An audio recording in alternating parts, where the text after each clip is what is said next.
When starting out in the video game industry, the small developer Intelligent Systems, formerly of Nintendo R&D1's fame, never assumed that they would reach the heights they've gained today. Starting off with a lone military strategy game that was deeply entrenched in another culture with modest sales to boot. It seemed like they would just have a small impact on the industry at large, but their second title, Fire Emblem, would change that. Braving new ground for the newly formed tactical RPG genre, the series would strive for its own innovations in story and gameplay. And while many Nintendo franchises sat on their laurels and waited for their next paycheck, each entry in this new series would try to improve on its predecessors while making their overall experience all their own. With improving sales and more gamers finding out about the franchise by the day, it seemed like there was nowhere to go but up for the franchise. But would its creators survive the transition?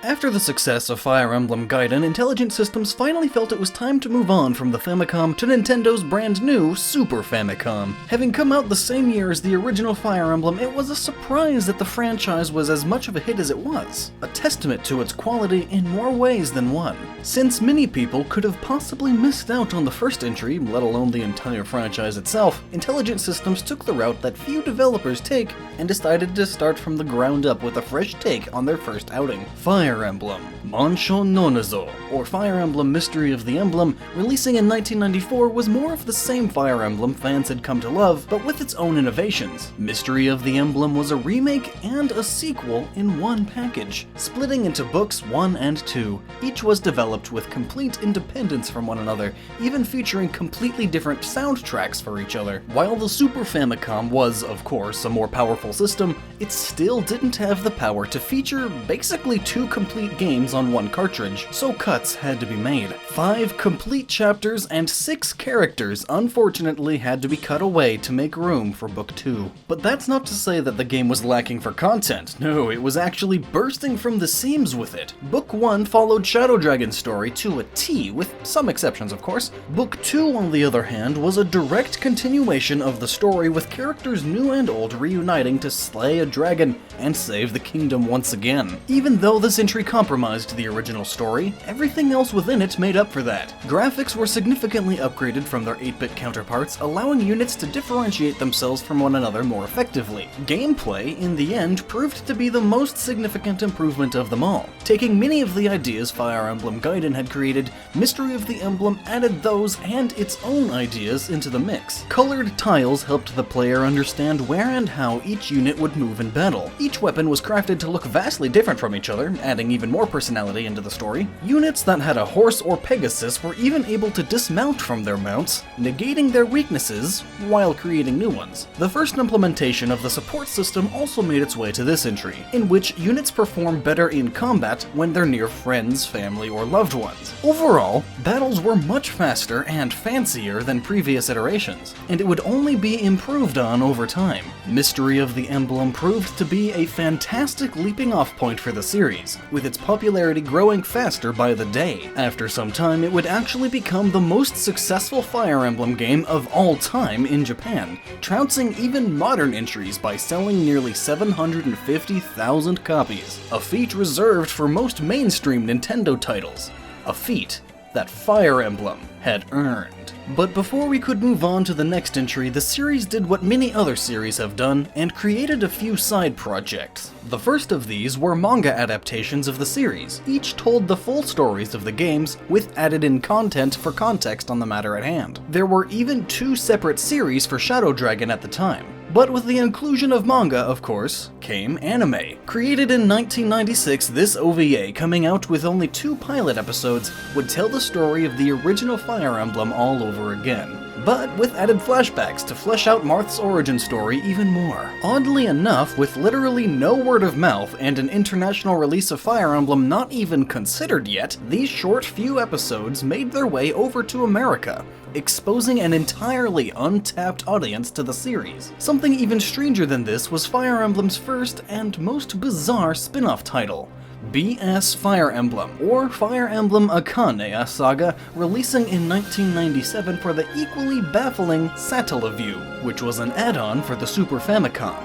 This complex little device allowed the Super Famicom to receive satellite signals from the Wow Wow station in Tokyo, and with a monthly subscription fee, you would be allowed to download new games right to your console. Fire Emblem Akane Saga took advantage of these by giving players 4 new maps to choose from, taking place in between the events of Fire Emblem Shadow Dragon. Players were given even more Fire Emblem content than they could ask for. This was only to satiate the crowd's hunger for a new mainline Fire Emblem title, however. That would come soon enough, but the creator of Fire Emblem, Shozo Kaga, wanted to try something different for the next entry. He wanted to break away from the Arcanian setting to something new with the series, similar yet contrasting with Gaiden. One of Kaga's primary aims while crafting the scenario for the project was to produce a sweeping historical epic where the world undergoes great change over periods of time. Kaga wished to convey how many historical events and behaviors are unpalatable by modern standards as a key theme, and to a lesser extent how people's mistakes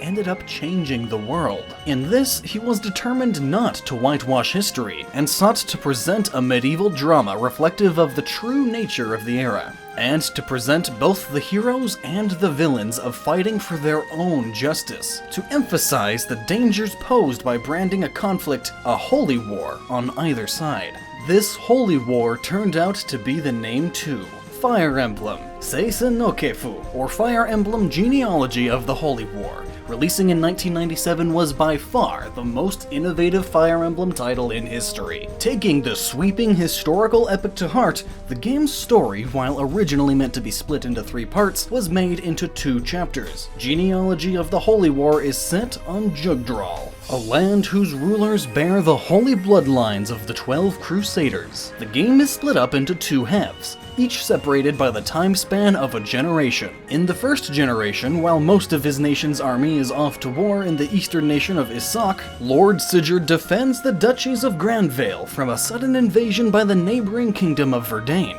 but is rapidly embroiled in a conspiracy against his father, Vylon, in the events which ultimately lead to the birth of the Grandvale Empire, and in the machinations of the Lopterians to create a human vessel for their Dark Lord, Lopter. The same tyranny fought by his son Syleth 17 years later in the second generation. This was the key to Genealogy's story. In the first generation, each of the units, save a few, is able to pair off with each other to have children that would go on to be the protagonists of the second generation. Being able to pair off each unit also factors into the child's abilities. Depending on the father, different combinations yield different results. Above all, you had to make sure each character survived until the end, otherwise a substitute character would replace their offspring. The idea of lineages and offspring changed how you played Fire Emblem ever so slightly. One of the core tenets of Genealogy was the legacy of the 12 Crusaders, famous fighters from a time gone by. These people, of course, have their own descendants with the ability to wield a holy weapon associated with them. Coming in 2 forms, Minor and Major Blood, both offered significant stat boosts to a character. Gameplay was at the forefront of all of this, and Shozo Kaga did much to relate this with the scenario he had planned. Genealogy's maps were made into huge, sprawling affairs in an attempt to change the impression delivered by prior games that the conflict was being fought on a small scale. Instead, it emphasized the game's events as a massive, world-changing conflict. And while the maps became bigger and better, the combat system also improved along the way. Genealogy introduced skills into the mix, abilities processed by units that could change the course of a battle. You could even pass them down to the children, adding further customizability. Weapons had a general durability of 50 uses. After this, they break. However, while in other Fire Emblem games you would never be able to use them again, this time around you can repair them for a fee. This fee, and, well, money in general, is unique to each unit, in a bid to force players to balance out their characters. Everyone earned their own keep. Weapons were also a rarity, and without maintaining and trading them around like this, you could run out of them. Last but not least, the weapon triangle system completely revolutionized and changed how you played, a rock, paper, scissors mechanic. It consisted of 2 triangles, one for physical attacks and one for magical attacks. Swords beat axes, axes beat lances, lances beat swords. You always had to pair up the right weapon with the right opponent, otherwise you could suffer disastrous results. Fire Emblem Genealogy of the Holy War was, and still is according to many, the greatest Fire Emblem title ever made. Its gameplay innovations with the weapon triangle system, skills, and much more, along with the sweeping historical drama scenario that Kaga had made, formed together a quite formidable entry. To improve on this seemed like an impossibility, to say the least.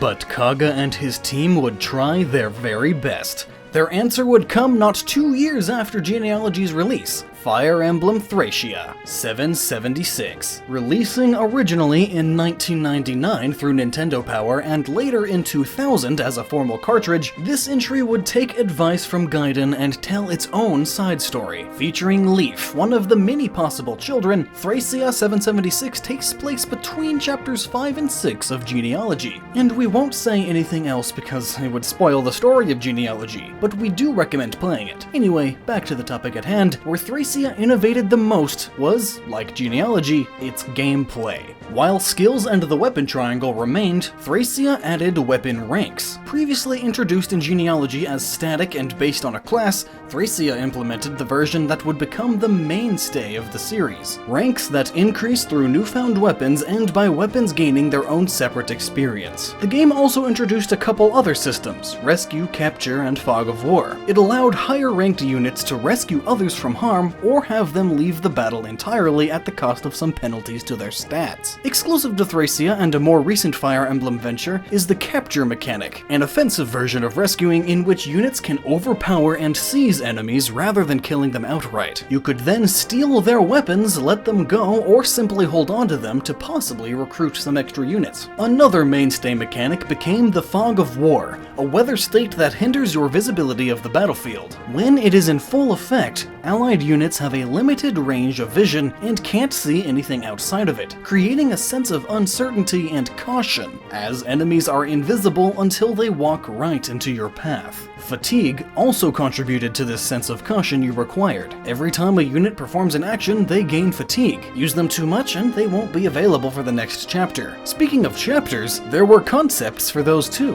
Gaiden chapters were side stories that you could only get after fulfilling certain conditions, and escape chapters forced you to flee while fighting for your lives. These helped along what Thracia 776 would be famous for. Hailed by many as the most difficult Fire Emblem ever created, the game would show you no mercy whatsoever. Enemies and their tactics were brutal in execution, forcing you to carefully plan out each of your moves and have your tactics at near perfection. Some other difficulty raisers include some of the most intricately crafted maps in franchise history, dismounting proving to be a hindrance rather than being helpful, and the game flat out not telling you anything. In the end, this was a game meant for the fans. Combined with a release far exceeding the lifetime of the console, alluded to the fact that this would not sell that well at all. In fact, it may just be the worst selling entry in the franchise, period. It may have even led to the departure of Shozo Kaga, who had guided the hand of the series from the very beginning.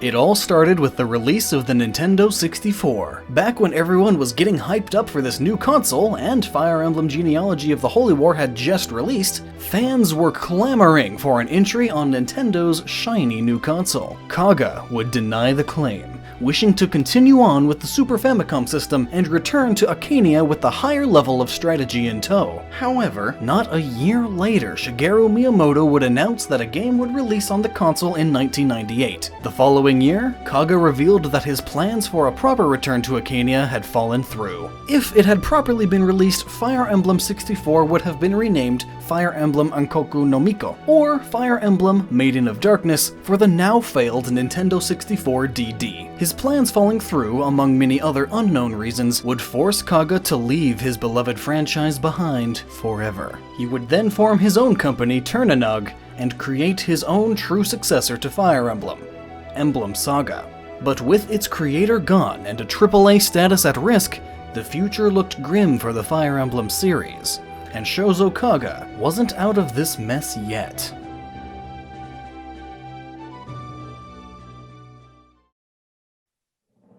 Hello dear viewer, and thank you for watching another episode of Chronicles. If you enjoyed hearing about the origins of Fire Emblem, be sure to leave a like and subscribe for something new every week.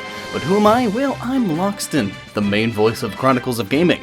If you want to learn more about gaming with theories and reviews alike, then check out my channel here for more. So what is your opinion on Shozo Kaga leaving the Fire Emblem series? Do you think the franchise is better off without him, or ruined because of his absence? Chris and I would love to hear what you have to say in the comments down below. Anyway, that's it from us. Don't forget to stay awesome, and continue that thirst for knowledge.